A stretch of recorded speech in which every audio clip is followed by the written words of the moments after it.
La nuit, la nuit était tombée sur le Burkina Faso, un pays souvent ignoré par le monde. Mais ce soir-là, quelque chose d'extraordinaire se produisait. Ibrahim Traoré, un leader africain, encore jeune, a pris une décision qui allait changer à jamais l'équilibre des puissances mondiales. À un moment où personne ne l'attendait, un acte audacieux de défi a frappé comme un éclair, perturbant l'ordre établi. Les drones, qui patrouillaient le ciel africain, symbole de la domination occidentale, ont été détruits par un seul acte stratégique. Ce soir-là, le ciel n'était plus seulement surveillé, il était devenu un terrain de souveraineté. Ce n'était pas seulement un coup d'éclat. Ce que Ibrahim Traoré avait fait ce soir-là était une déclaration de souveraineté audacieuse, et il savait que cela avait des conséquences qui résonneraient au-delà des frontières de son pays. Pendant des décennies, l'Afrique avait été sous l'ombre des puissances occidentales, surveillée et contrôlée à distance par des technologies invisibles. Mais cette nuit-là, un petit pays comme le Burkina Faso a envoyé un message clair. Nous aussi, nous pouvons défendre notre ciel. En détruisant les drones occidentaux, Traoré avait non seulement défié les puissances impérialistes, mais il avait aussi rallumé l'espoir chez les peuples africains, qui commençaient à se demander si, eux aussi, pouvaient un jour prétendre à une véritable indépendance. Mais ce n'était que le début. Le monde n'avait pas encore vu toute la portée de cette action. Au cœur de l'Afrique de l'Ouest, dans le silence de la nuit burkinabé, des événements se tramaient qui allaient marquer un tournant dans l'histoire. Le capitaine Ibrahim Traoré, qui connaissait bien la géopolitique de la région, avait observé une étrange activité dans le ciel au-dessus de son pays. Des drones militaires, des machines silencieuses et invisibles, traversaient régulièrement l'espace aérien du Burkina Faso, envoyant des signaux cryptés aux puissances occidentales. Cela semblait être une simple routine de surveillance, mais pour Traoré, cela représentait bien plus. Un défi à la souveraineté de son peuple. L'histoire aurait pu être oubliée comme tant d'autres tentatives de résistance passées sous silence. Mais ce n'était pas le cas. Traoré et son équipe savaient que ces drones n'étaient pas seulement des instruments de surveillance. Ils étaient le symbole d'une domination invisible, presque omnipotente.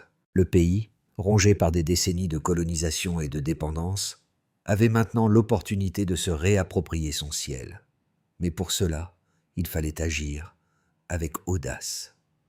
Les premiers signes étaient subtils, des bourdonnements inhabituels dans les villages, des lumières dans le ciel qui défiaient l'explication.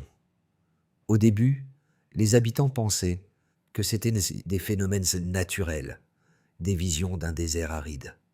Mais les rapports se multiplièrent.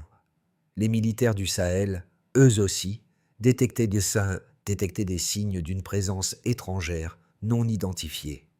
Ce n'était plus une simple rumeur, c'était une réalité qui exigeait une réponse immédiate. Ce soir-là, dans une salle de commandement isolée, Traoré prit une décision. Il savait que ce qui allait suivre marquerait l'Afrique pour les années à venir. Ibrahim Traoré n'était pas simplement un homme en uniforme. Il incarnait un symbole de la résurgence de l'indépendance africaine. C'était un homme de principe, un stratège, avant tout, qui savait que pour que son pays puisse revendiquer sa souveraineté, il fallait agir intelligemment et rapidement. Le Burkina Faso, bien que petit en taille, talé en ressources, avait un atout majeur, la détermination et la vigilance de ses dirigeants. Traoré avait l'intuition que cette situation était un test pour l'avenir de l'Afrique. Si les drones occidentaux pouvaient être arrêtés, alors d'autres nations pourraient suivre l'exemple. Les premières heures de l'opération étaient cruciales. Les équipes de radar du pays, bien que sous-équipées, commencèrent à scruter le ciel avec une précision étonnante. Les jeunes ingénieurs, unis dans cette mission, savaient que ce n'était pas seulement une question de sécurité militaire, mais une question de dignité. Chaque signal capté, chaque fréquence analysée renforçait leur conviction. Traoré, observant les progrès de ses ingénieurs et militaires, savait qu'il avait pris la bonne décision. Ce qui se déroulait alors n'était pas simplement une opération militaire, c'était une déclaration de liberté, un défi aux forces extérieures qui avaient, pendant trop longtemps, dicté les règles du jeu en Afrique. Chaque pas, fait par les équipes sur le terrain, renforçait l'idée qu'un petit pays comme le Burkina Faso pouvait se dresser contre des géants mondiaux. La question était maintenant de savoir si le monde allait reconnaître ce nouveau pouvoir naissant ou s'il tenterait de l'étouffer. La tension était palpable. Le Burkina Faso n'était pas un pays reconnu pour sa puissance militaire, mais cette nuit-là, il allait prouver au monde qu'il avait quelque chose de plus précieux que des armées massives, une volonté de défendre sa souveraineté à tout prix. À mesure que les drones occidentaux continuaient de tourner dans le ciel, le capitaine Ibrahim Traoré et son équipe d'élite mettaient en place leur plan de contre-attaque. Le pays avait préparé ses défenses à la manière d'un piège invisible, un réseau de radars et d'observateurs locaux qui traquaient chaque mouvement, chaque bourdonnement dans l'air. Au fur et à mesure que l'opération se déroulait, les signaux de ces machines se rapprochaient de la cible. Le Burkina Faso avait réussi à capter les fréquences des drones à travers une série de manœuvres techniques complexes. Les jeunes ingénieurs, souvent mal équipés et travaillant dans des conditions difficiles, avaient commencé à voir les premiers résultats de leurs efforts. Ils avaient trouvé la voie pour activer les défenses aériennes, et chaque test leur donnait plus de certitude. Ce n'était pas une simple fuite de données, c'était un véritable affrontement technologique qui se préparait. Puis vint la première phase de l'opération. En utilisant des radars déjà recalibrés et des méthodes peu orthodoxes, le Burkina Faso lança sa contre-attaque. Les drones, qui étaient utilisés par les puissances occidentales pour surveiller les régions stratégiques, furent ciblés avec une précision impressionnante. Le pays avait mis en place une infrastructure de détection clandestine que personne ne soupçonnait. Le premier missile fut lancé. L'impact fut immédiat. L'un des drones disparut du radar. Les analystes des puissances occidentales, dont les équipes au Pentagone et à Paris, étaient stupéfaits. Ils avaient sous-estimé la capacité de ce pays qui semblait si insignifiant sur la scène mondiale. Les drones, qui opéraient depuis des bases secrètes, n'avaient pas anticipé une telle riposte. La deuxième cible fut neutralisée de la même manière, laissant l'équipe de Traoré dans une concentration intense, mais calme. Chaque mouvement, chaque décision était cruciale. Les yeux étaient rivés sur les écrans radars, scrutant la dernière cible. La réaction mondiale ne tarda pas. Alors que les drones s'éteignaient un à un, les alertes commencèrent à se propager à travers les chaînes de commandement internationales. À Washington, à Paris et dans d'autres capitales occidentales, les analystes s'efforçaient de comprendre comment un petit pays, sans technologie de pointe, avait pu réussir là où des milliards de dollars avaient échoué. Les discussions au sein des conseils de sécurité des grandes puissances étaient tendues. Une question restait dans l'air. Comment le Burkina Faso avait-il pu non seulement détecter ces drones furtifs, mais aussi les abattre avec une telle efficacité? Il ne s'agissait pas seulement de technologie, mais aussi de stratégie, de préparation et de détermination. Le monde était désormais en état de choc. Ce qui avait commencé comme une simple opération de surveillance se transformait en un événement géopolitique majeur. Les puissances de l'Occident étaient prises au dépourvu, et le Burkina Faso était devenu un symbole de résistance. Mais, malgré cette victoire décisive, Traoré savait que ce n'était que le début. L'ombre de la réaction internationale planait, et des questions plus profondes sur la souveraineté de l'Afrique dans un monde globalisé restaient sans réponse. Le silence qui suivit la destruction des 3 drones ne fut pas de l'indifférence, mais un signe de calcul froid et précis. Le Burkina Faso n'avait pas seulement abattu ces machines avec une grande efficacité, il avait montré que les grandes puissances ne contrôlaient plus l'espace aérien de l'Afrique sans contestation. Pour l'Occident, ce n'était pas simplement une opération militaire. C'était une gifle qui secouait les fondations de la domination technologique et géopolitique. Les données radars qui avaient été collectées au cours de l'opération témoignaient de l'ingéniosité du Burkina Faso. Les ingénieurs locaux avaient utilisé des équipements rudimentaires, souvent obsolètes, pour traquer des drones qui étaient censés être invisibles. Chaque drone avait été suivi depuis sa détection initiale jusqu'à son abattage. Les informations recueillies permettaient d'analyser non seulement la trajectoire des drones, mais aussi les technologies qu'ils utilisaient pour se camoufler.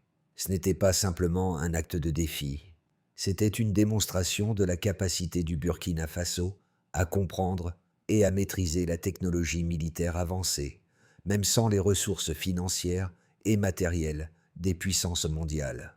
Les premières images satellites qui arrivèrent des services de renseignement occidentaux confirment ce que les autorités burkinabées savaient déjà. La précision des frappes était sans égale. Non seulement les drones avaient été abattus, mais l'ensemble de l'opération avait été coordonné avec une précision qui avait dépassé toutes les attentes. Les coordonnées exactes des cibles, le moment choisi pour frapper et la manière dont les frappes avaient été synchronisées, tout cela avait été minutieusement planifié par une équipe burkinabé qui, jusqu'à ce jour, avait été perçue comme peu capable de telles prouesses technologiques. Les rapports internes des services de renseignement occidentaux indiquaient que les drones avaient été abattus dans des conditions que beaucoup pensaient impossibles. Les analystes européens et américains se posaient des questions sur la manière dont un pays avec des moyens limités avait non seulement détecté ces drones furtifs, mais avait aussi conçu un plan d'attaque aussi précis. Il ne s'agissait pas de simples frappes accidentelles ou de défaillances technologiques. Il y avait une compétence stratégique en jeu, une compétence que personne savait anticiper. Les drones abattus étaient des modèles dernier cri, des appareils sophistiqués, conçus pour être invisibles et difficiles à détecter. Mais en prenant en compte les rapports du terrain,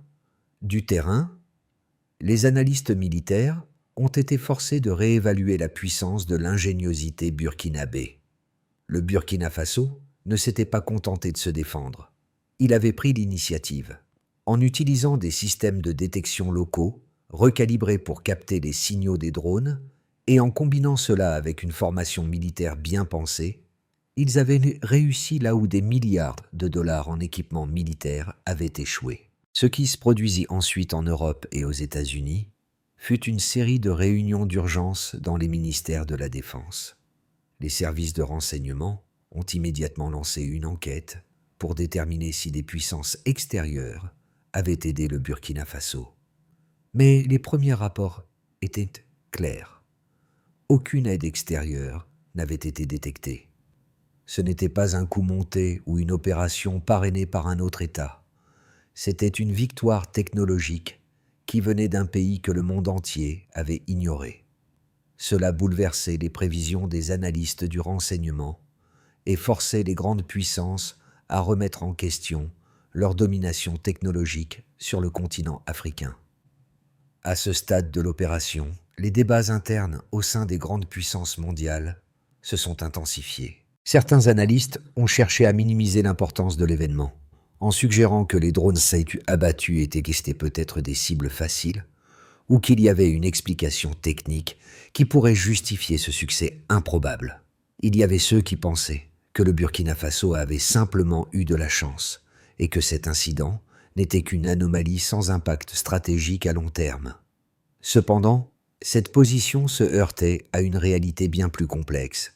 D'un côté, il était vrai que l'incident pouvait être interprété comme un coup de chance pour le Burkina Faso. Mais, de l'autre côté, il devenait évident qu'un pays aussi petit, avec des ressources limitées, n'aurait pas pu agir avec autant de précision, sans une stratégie bien pensée et des capacités techniques insoupçonnées. La question n'était plus de savoir si cela avait été un accident, mais pourquoi et comment un tel événement avait été possible. Les analystes occidentaux ont commencé à se diviser en deux camps. Le premier camp soutenait que le succès de l'opération était effectivement dû à des circonstances exceptionnelles, à une chance improbable et à une situation géopolitique favorable.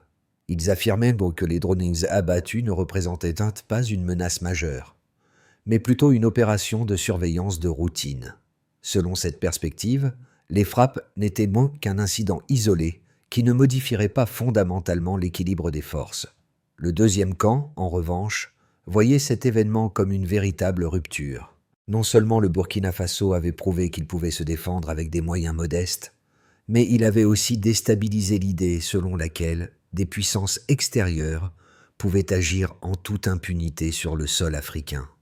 Cela mettait en lumière une faille dans le système de surveillance occidental.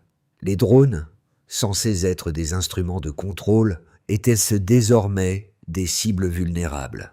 Et cette vulnérabilité, révélée par la précision de l'opération, était une démonstration claire de la fragilité de la domination technologique de l'Occident sur l'Afrique. Le véritable enjeu de cet incident était donc moins technique que géopolitique. Le Burkina Faso avait envoyé un message clair. L'Afrique n'était plus un terrain de jeu pour les puissances extérieures. Le fait que cette opération ait été conduite avec succès par un pays africain sans soutien extérieur remettait en question les narratifs traditionnels sur le pouvoir et l'indépendance. Traoré, de son côté, savait que cet événement marquait le début d'une nouvelle ère pour l'Afrique. Mais il comprenait aussi que le monde entier regarderait désormais ce petit pays et que l'ombre de la réaction internationale ne tarderait pas à se faire sentir. Le monde, choqué par l'attaque surprise du Burkina Faso, commença à réagir rapidement. Les premières analyses internationales ont suggéré que cet incident marquait un tournant dans la manière dont l'Afrique pourrait se défendre contre les puissances extérieures. Mais le véritable impact ne résidait pas dans les capacités techniques du Burkina Faso. Il résidait dans le message que cet événement envoyait à l'ensemble du continent africain. En l'espace de quelques heures, les discussions au sein des nations africaines ont changé de ton. Le Burkina Faso, par son acte audacieux, avait montré que l'Afrique pouvait se défendre seule, sans dépendre des puissances occidentales. Cette démonstration de force n'était pas seulement militaire, mais symbolique. C'était un message fort envoyé à l'Europe et aux États-Unis, une déclaration selon laquelle l'Afrique n'était plus prête à être la victime passive d'une surveillance étrangère. L'incident, même s'il avait d'abord été perçu comme une simple réussite technique, devenait peu à peu un catalyseur pour un changement géopolitique majeur. D'autres nations africaines commençaient à se demander si elles aussi pouvaient défier les puissances mondiales sur un terrain aussi technologique. L'impact immédiat de l'attaque sur les drones n'a pas seulement affecté les puissances occidentales, mais a également suscité une onde de choc à travers tout le continent africain. Pour de nombreux pays d'Afrique, l'événement a été perçu comme un moment de fierté, une preuve tangible que l'Afrique pouvait se défendre seule contre les puissances extérieures. Dans les villages, les gens se sentaient enfin vus. L'idée qu'une petite nation puisse tenir tête à des géants mondiaux a inspiré une vague de patriotisme et de confiance retrouvée. Au Burkina Faso, la réaction fut immédiate. Les citoyens, d'abord partagés entre scepticisme et incrédulité, ont vu leurs dirigeants prouver au monde que leur nation était capable de résister. Le gouvernement, dirigé par Ibrahim Traoré, n'a pas seulement renforcé sa position au niveau national, mais il a aussi lancé une série de réformes stratégiques visant à renforcer l'indépendance militaire et technologique du pays. Traoré a mis en place des initiatives pour développer des technologies locales et la jeunesse burkinabé, jusque-là souvent orientée vers l'émigration, a commencé à envisager des carrières dans les domaines de l'ingénierie et de la cybersécurité. À l'échelle du continent, les discussions sur la souveraineté ont pris une nouvelle tournure. D'autres pays africains, inspirés par l'exemple du Burkina Faso, ont commencé à se demander si la dépendance envers les puissances occidentales en matière de défense était vraiment nécessaire. Les gouvernements africains ont pris conscience que, pour être véritablement indépendants, ils devaient investir dans leur propre infrastructure militaire et technologique. Ce qui avait été perçu comme une simple victoire stratégique était en train de se transformer en un catalyseur de changement pour toute l'Afrique. Cependant, cette victoire n'était pas sans conséquences. En Occident, la réaction a été contrastée. Les gouvernements, d'abord silencieux, ont rapidement commencé à exprimer leur inquiétude face à ce qui était désormais perçu comme une menace potentielle pour l'ordre mondial établi.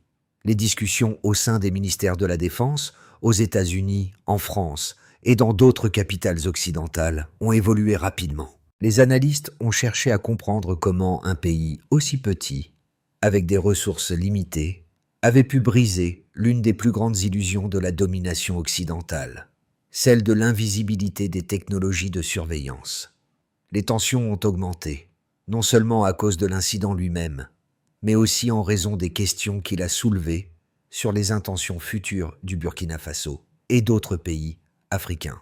Les politiques de sécurité ont dû être réévaluées, et la réponse des grandes puissances mondiales pourrait bien façonner les relations internationales pour les années à venir. Ce qui était autrefois impensable, l'idée d'une Afrique se réappropriant son ciel, semblait désormais possible, et cela pouvait bouleverser l'ordre mondial à long terme. L'incident qui a secoué le Burkina Faso a ouvert la voie à de nouvelles dynamiques géopolitiques qui continueront de se développer dans les mois à venir. À mesure que le monde digère les implications de cette opération audacieuse, 3 scénarios possibles émergent, chacun ayant des conséquences majeures pour l'Afrique et le reste du monde. Dans un premier scénario, une Afrique plus souveraine et un renforcement de la coopération régionale. Dans ce scénario, l'incident du Burkina Faso marque un tournant décisif dans la relation entre les pays africains et les puissances mondiales. Le message envoyé par Ibrahim Traoré inspire d'autres nations africaines à renforcer leurs capacités militaires et technologiques. Une coopération régionale se développe autour de la défense et de la cybersécurité, avec une collaboration plus étroite entre les États du Sahel et de l'Afrique subsaharienne. Ce scénario conduit à une Afrique plus unie et plus autonome, capable de défendre ses intérêts sans dépendre des puissances extérieures. À long terme, cela pourrait modifier les relations entre l'Afrique et les anciens colonisateurs, et même inciter à une reconfiguration des alliances mondiales. Dans un deuxième scénario, une réaction sévère de l'Occident et un renforcement des sanctions. Face à cette défiance, les grandes puissances occidentales pourraient réagir par une série de sanctions économiques et politiques. Un durcissement de la politique étrangère vis-à-vis du Burkina Faso et de ses voisins pourrait entraîner des tensions diplomatiques accrues. Les États-Unis, la France et d'autres pays occidentaux pourraient intensifier leur présence militaire dans la région du Sahel, cherchant à rétablir leur autorité. Toutefois, cela pourrait également provoquer un rejet plus fort des politiques occidentales sur le continent, augmentant le sentiment anticolonial et encourageant une nouvelle génération de leaders africains à défier l'ordre établi. Dans un troisième scénario, une escalade militaire et une instabilité régionale. Dans le scénario le plus sombre, l'incident pourrait entraîner une escalade militaire directe entre l'Occident et les nations africaines qui soutiennent le Burkina Faso. Bien que cela semble peu probable à court terme, les tensions croissantes pourraient mener à une situation de plus grande instabilité dans la région. Les puissances occidentales, face à la perte de contrôle, pourraient tenter de s'impliquer plus directement dans les affaires internes du Burkina Faso, ce qui entraînerait une guerre par procuration dans la région. Ce scénario risquerait de déstabiliser davantage le Sahel et pourrait avoir des répercussions sur toute l'Afrique de l'Ouest. Quelle que soit la direction que prendra la situation, il est clair que l'incident du Burkina Faso a ouvert un nouveau chapitre dans l'histoire géopolitique de l'Afrique. Le pays, dirigé par Ibrahim Traoré, pourrait devenir un symbole de résistance pour l'ensemble du continent, mais aussi un point focal de tensions internationales qui redéfiniront l'avenir de la région. L'incident du Burkina Faso a non seulement marqué les esprits à l'échelle politique et diplomatique, mais il a aussi eu un impact profond sur l'opinion publique mondiale. Pour les Africains, il a éveillé un sentiment de fierté et d'espoir, un symbole de la lutte pour l'indépendance retrouvée. Les jeunes à travers le continent, souvent déçus par un système mondial qui les marginalise, ont vu dans l'action d'Ibrahim Traoré un modèle de courage et de détermination. L'exemple du Burkina Faso est devenu un point de ralliement pour ceux qui croient en où les nations africaines ne se contentent plus de survivre sous l'ombre des puissances mondiales, mais prennent leur place au cœur de la scène internationale. Dans les rues de Ouagadougou et dans les autres capitales africaines, des discussions ont émergé, des conversations qui n'avaient pas lieu auparavant. Les citoyens se sont demandé « Et si nous pouvions, nous aussi, revendiquer notre indépendance de manière aussi audacieuse ?» Les hashtags et les messages de soutien ont envahi les réseaux sociaux, non seulement au Burkina Faso, mais aussi dans d'autres pays du continent. Traoré, avec son geste audacieux, est devenu un héros populaire, un modèle pour ceux qui aspirent à un changement radical. Cependant, cette vague de soutien n'est pas sans risque. En Occident, des voix se sont élevées pour critiquer cette action comme étant trop provocatrice. Les discussions se sont intensifiées sur la manière dont ce genre de résistance pourrait influencer les relations futures entre l'Afrique et l'Occident. L'incident du Burkina Faso a ouvert une boîte de Pandore. Il a mis en lumière les fractures profondes dans les relations internationales et a souligné les aspirations grandissantes des peuples africains à se libérer du poids de l'histoire coloniale. L'incident du Burkina Faso a non seulement provoqué une prise de conscience mondiale, mais il a aussi ouvert un débat crucial sur la souveraineté africaine. Pour qu'un tel acte de défi puisse reproduire dans d'autres pays, il est nécessaire de mettre en place des stratégies concrètes pour renforcer les capacités locales et régionales. Le gouvernement burkinabé, sous la direction d'Ibrahim Traoré, a pris plusieurs mesures pour assurer la pérennité de cette dynamique de souveraineté et de défense. La première étape consiste à investir massivement dans les technologies locales. Le Burkina Faso a déjà amorcé la création de programmes d'ingénierie pour former de nouvelles générations d'experts en radar, cybersécurité et défense aérienne. L'objectif est de réduire la dépendance envers les technologies étrangères et de développer une expertise locale qui puisse défendre le pays de manière autonome. La deuxième étape est la mise en place d'une coopération plus étroite au sein des nations africaines. Le Burkina Faso, en tant que pionnier de la résistance technologique, pourrait devenir un modèle pour d'autres pays de la région en initiant des partenariats régionaux en matière de défense, de cybersécurité et d'ingénierie. Ces collaborations permettraient de renforcer l'autonomie du continent, tout en favorisant des solutions locales aux défis de sécurité. Il est également essentiel que les entreprises locales s'impliquent davantage dans le secteur de la défense. En soutenant l'innovation technologique à travers des investissements dans la recherche et le développement, le Burkina Faso pourrait créer un écosystème technologique florissant, capable de rivaliser avec les géants mondiaux. L'implication du secteur privé africain sera cruciale pour la durabilité de ces initiatives. Le moment où les drones ont été abattus restera à jamais gravé dans les mémoires comme le tournant d'une époque. Ce n'était pas seulement une victoire militaire, mais un symbole puissant de ce que l'Afrique peut accomplir lorsqu'elle prend son destin en main. Ibrahim Traoré, avec calme et détermination, a montré au monde que la souveraineté ne se demande pas, elle se prend. Ce moment a marqué un réveil pour tout un continent, un retour à la fierté et à la dignité. Les peuples africains, longtemps considérés comme des spectateurs passifs dans la géopolitique mondiale, ont commencé à se voir autrement. La réaction des citoyens, à Ouagadougou comme à travers tout le Burkina Faso, était un mélange de fierté et de détermination. Le ciel n'était plus un symbole de soumission, mais de liberté retrouvée. Les habitants des villages, autrefois effrayés par l'omniprésence des drones, ont désormais levé les yeux vers le ciel avec confiance. Le message d'Ibrahim Traoré résonnait dans les rues et dans les cœurs. Le ciel est à nous. Ce n'était pas la fin, mais bien le commencement d'un nouveau chapitre pour le Burkina Faso et pour toute l'Afrique. Ce que nous avons vu au Burkina Faso ne relève pas simplement de la géopolitique, mais d'un message puissant pour l'ensemble de l'Afrique et du monde. L'histoire de ce petit pays qui a défié les grandes puissances n'est pas juste un récit militaire. C'est une histoire de dignité retrouvée, de souveraineté assumée et de leadership renouvelé. Ibrahim Traoré a montré que l'Afrique n'a plus à se contenter d'être un acteur passif dans un monde qui lui impose ses règles. Et vous, que pensez-vous de cette révolution silencieuse ? Que vous soyez en Afrique ou ailleurs, il est temps de repenser la manière dont nous percevons le pouvoir, la souveraineté et l'indépendance. Si cette histoire vous a inspiré, partagez-la.